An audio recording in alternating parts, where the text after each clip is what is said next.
For today's video, ito ang ganap natin guys. Baka hindi nyo mahulaan kasi iba ang aking gulay. Yan guys. Yan ang lulutuin natin ngayon. So agad na tayo dyan guys na gisa na ating bawang. At pag medyo luto na yung ating bawang ay lagay na din natin ang ating kamatis at sibuyas. So gisa natin guys hanggang sa maluto yung ating kamatis. Dapat lutong-luto nga talaga ang ating kamatis para mas lalong sumasarap ang ating sabaw. So pagka luto ng kamatis guys, ay pwede na nating ihulog ang ating karne. So yan, halo-haluin natin guys ang ating kamatis at ayan, pwede na natin ihulog ang ating karne dahil luto na ang ating kamatis.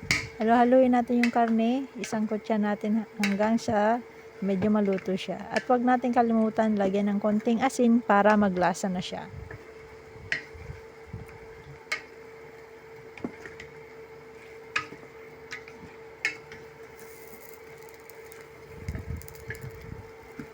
So yan, pagluto ng ating, medyo luto-luto ng ating karne ay pwede na natin siyang sabawan.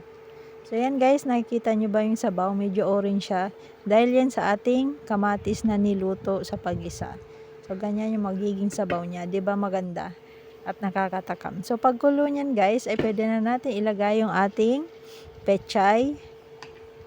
At bawat lagay natin ng pechay guys, ay halu-haluin natin para hindi magdikit-dikit ang kanyang mga dahon. So unti-unti lang yung paglagay natin hanggang sa maubos natin ang kailangan nating ilagay na gulay. Pechay lang yung gamit natin guys kasi wala tayong available na ibang gulay. So yan lang yung available natin na gulay, pechay.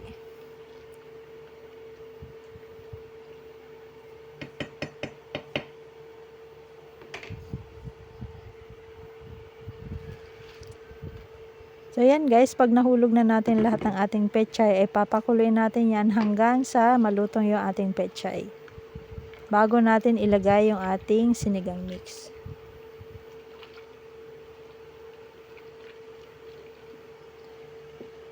So yan guys, kumukulo-kulo ng ating sabaw kaya pwede natin ilagay itong sinigang mix. So bakit natin pinahuli yung ating sinigang mix? Para yung ating pechay ay hindi tumigas at hindi mag-iba yung kanyang kulay. Kasi pag inuna mo yung sinigang mix, bago yung gulay ay nag-iiba talaga yung kanyang kulay. At tumitigas yung ating mga dahon na gulay. So yan guys, kumulo na siya. Ito na ang ating finished product.